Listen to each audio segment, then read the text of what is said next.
What's up, Max Ordinate Nation? It's Tyler here today. Still don't have any Jeff. He came back. He's done golfing, but now we're dealing with tax season, things going on in his house like construction. Not only that, but Jeff struggles to ride in the car for a super long time. So he took a drive all the way to Pebble Beach, did some golfing, and then he had to drive all the way back. Granted, he was with a friend, but just sitting in the car kind of messes with his back. So with everything going on, you just got me today, which is fine. It's a short episode. Hope I don't bore you guys to death, right? But today I'm going to kind of focus on a quote that I heard that really started changing the way that I think. And the quote is simple: amateurs do it till they get it right, professionals do it till they can't get it wrong. And, I only have one video to show you today. It's just looking at a shooter's position and how they move and manipulate through different obstacles. And I'm not really questioning how or why they did things wrong, but I'm looking at it from a different angle. And so right now I'm teaching an urban sniper course for the Marine Corps. We have 6 weeks.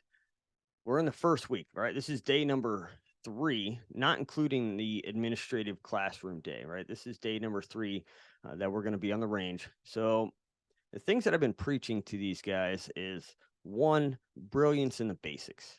And from day 1, we get out on the range and I want to see where they're at. Some of these guys haven't shot for a while. Their platoon training's not up to standard, or who knows. I don't want to say that the schoolhouse is bad or anything like that. For whatever reason, they are not at the level that they should be. So instead of trying to move into these more fundamentally dependent positions such as tripod and barricade, I want to take a step back. So this entire first week is really focusing on the prone position and managing recoil, breathing, your trigger press, all of these things that we're taught and we're supposed to do, but we add a little twist to it. It's understanding why. Why are we doing this? What is the effect if we don't do it? How do I mitigate the problem if I can't do what I normally do? So to become a better sniper, to be a more advanced sniper, it's time to learn the why. It's trying to understand the why, right? Better understanding is going to make them better down the road. So, some of the things that I'm dealing with, or that me and the instructors are dealing with, is I will ask a question. I have learned long ago to not jump the gun and instantly tell somebody that they are wrong. I want to know why. Why did you do what you just did? Explain to me. Tell me, okay, this is what you're going to do. Like, for instance, we had a conversation and a Marine was telling me, I'm going to use my sling around my body while shooting off of the tripod. And I'm like, all right, cool. Why? Why do you do that? What is the benefits that you get from it? He's like, well, that's just what I was always taught. And I'm like, okay, that's not the answer that we're looking for. I don't mind if you use your sling in that manner. I don't mind if you use your sling in other manners. What I want to know is, why do you do it and what's the benefit, right? So that is something that we are hammering right now, is accountability, understanding why you're doing what you're doing. So brilliance in the basics, focusing on the fundamentals, chasing perfection. These are all things that I have discussed with these guys. Recoil management's been a big one. That 1 mil bubble, especially with the 308s, we have been every single time. And these guys are taking it like champs, right? Every time I ask them, was that shot inside the 1 mil bubble? Yes, it was. Or no, it wasn't. I need to fix my position. I need to fix my butt stock placement. Perfect, right? They're getting it. And now, there's a fine line between, beating yourself up over it and then knowing that you just need to do better. And I try to push all the time that I'm an experienced shooter. I consider myself a professional. It doesn't mean that I don't get into a position or I don't drop behind a rifle and take a shot and have my recoil not be what I want. But at the same time, I will instantly recognize that and say, I am messed up and I need to fix this, right? And that's part of the, being a professional or transitioning from an amateur to a professional, is doing it till you can't get it wrong. And that just comes from hours and hours of repetition and practice and knowing how you need to be in certain positions. So another one that we're discussing and that we're trying to learn is a more in-depth understanding of your trajectory. When you think about your trajectory and how it works, if you're dialed for this distance, or if you're from zero, if you're doing holdovers, and knowing what your margin of error is depending on the size of the target. If we're shooting man-sized targets, this is a military, we're training to kill people. Let's not be stupid here. How much area do we have to play with, and what can we get away with if we have rapid target engagement and we got to go 250, 300, 350, 400? Are we looking for every shot has to be precise? What's the nature of the situation? What will my trajectory allow for? So a more in-depth understanding of trajectory, which will come later as we start working through obstacle clearance and things of that.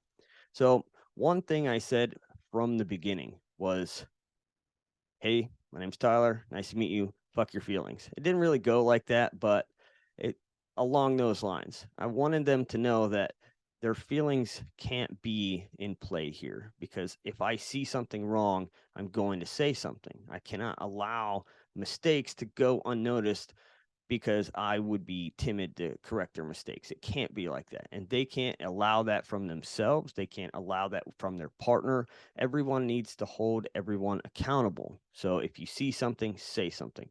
We're not here to worry about things that aren't going to help us progress. So being professionals in the craft, right? Every day we're competing.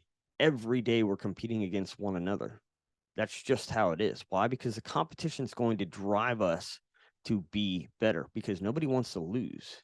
Now, I'm not saying it's PRS competitions or anything like that. They're all relative competitions to these guys or to the skills that we're trying to learn, right? Maybe there are styles of PRS or NRL or certain, things that we push on them to challenge them in different ways. But ultimately, there is competitions every single day, and we're pushing them to be better, pushing them to be faster, more fundamentally sound in every way, shape, or form.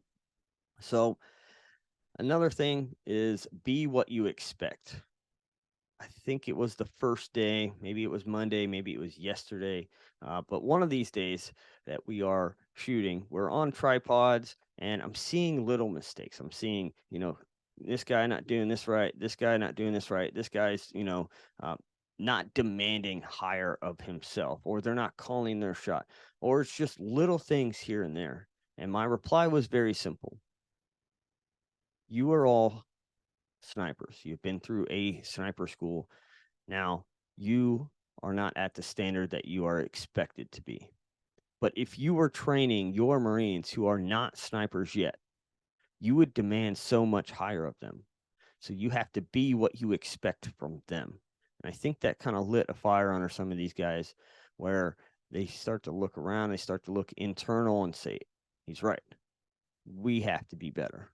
So these little things that we take for granted, it doesn't end when you graduate sniper school. Just because you graduated sniper doesn't mean anything. The enemy doesn't care that you have graduated. They're still trying to kill you. And if you are worse than them, they are going to succeed. So we have to always strive to be better. So embrace failure. This is how we get better. And then I often ask them why. I said this in the beginning. Why? Why do you do this? Why did you do that? Right? Whether it's a technique that they want to employ to help them, or it's, hey, you got into this position. You set up your tripod this way. You went with your support side knee up. Why? Why are you doing these things? Because I want to know where their mind is at. I want to know if they're thinking when they get down in position, or if they just have a bad habit and we need to correct that. So these are questions that I ask instead of jumping the gun and saying, you are exactly fucked up and we cannot have this. I want to know where their brain is at, right? Because I want smart thinking shooters. And if you're listening to this, you should want that for yourself, whether you're military, law enforcement, or you're a civilian shooter. You should be asking yourself, why did I do this? And what's the benefit? And did I do this out of a habit? Was it a good habit? Is it a bad habit? And then start to work and correct some of these problems. So that's kind of what's going on this week with the Marines. It's an awesome experience being here. I'm being around these guys. I enjoy it. And I take it very seriously. So I wanted to share some of that. And as I continue through this 6-week course, I'll share more information with you guys on things that are happening and experiences that these guys are having. Nothing has changed from my civilian courses to the military course. Every day we have a debrief and we discuss what's something good. What is something good that you did today? And then, it can get confused with being bad, but I don't want to hear what you did bad. I want to hear what you need to work on tomorrow. What didn't go the way that you wanted today, and you're going to focus on improving that tomorrow, because that's the ultimate goal. It doesn't matter if you did something bad if you're not focused on fixing it the next training day. So something good, something work on tomorrow, and then any light bulb moments. Was there just something that the rest of the group needs to hear? Like, bam, this happened, and oh shit, it opened my eyes, right? Because group learning is a thing. So that's kind of where we're at. I'm looking forward to day 3. We have a qualification today. I have 100% confidence that these guys will all get through the very first week, and then it will progressively get harder. So again, amateurs do it till they get it right. Professionals do it till they can't get it wrong. So I'm going to play this video. This is part of our social media weekend review. I only have one. And as I was watching this video, I watched it a few times so that each time I could change my mindset. So when I first watched it, I was like, okay, this is a training company. It says end of day culmination exercise. And this shooter's got his rifle. It looks to be a 223. I'm not sure. I don't know what his dopes are. It doesn't, or sorry, I don't know what his caliber is. But he starts the drill. He runs up to this barricade, and he's got his support side knee up and his strong side knee down. Whereas normally you would have it reversed, right? So that your elbow may be able to touch your thigh or your kneecap or whatever, right? But that's not always the case. Maybe you're in a position where you can't get that elbow to touch the thigh because you're in a more upright position, and that's fine. There's nothing wrong with that. But now my question is he have a habit of not putting the right knee up, or did he not think about it? Like, these are questions that go through my mind. So if I was critiquing this shooter, these are the questions that I would say, hey, why did you go into this first position and not put your strong side knee up? And then I want to hear what he has to say, right? And then these are ways that we can progress through the learning of, okay, this was not right, or you know what, that's not a bad way of thinking about it. So kudos to you, right? It's not always about why did you do this wrong, but understanding the way that the shooter is thinking. So I'll play the video and I'll try to do a voiceover as the video is playing, and then we'll discuss it a little bit more when it's over. Here we go. Uh-oh. There we are. I always get messed up with this sharing video stuff. For you guys who are just listening and not actually watching the YouTube version, I'll kind of discuss and talk through it. So here's the video. All right. So we got this shooter. It looks to be law enforcement end of day culmination exercise, and ready, go. So the shooter runs into his position. And here he is. He drops down to first position. This is what I was talking about. That support side knee is up instead of the strong side knee. 200-yard target. He got away with it. Not a big deal. Now he gets into the standing. He's got his knees locked out, and all is good, right? Now I start to look at what's he doing with his non-firing hand. Is he using it to control recoil? He has a sling, but he's not using the sling at all. So is it there for looks? Is it there just to carry his rifle when he gets too tired? Is it ever going to get in his way? But now he's in a kneeling position where his firing arm, his firing shoulder is supported. So that's the confusion that I had, is he's got one position where he's got firing knee up. Look, here he is again in the kneeling, shooting off of a vertical tire. He's got right arm supported, his firing hand. So why didn't he do that from the first position? That's the question that I have. Is it a habitual error? Is it he had a purpose behind it? And obviously the shooter will only know, right? We're not interviewing him or anything like that. So the reason I wanted to show this video is so that when you video yourself doing some of these positions or going through a competition stage or whatever it is, I want you to go back and I want you to ask yourself, why did I do this?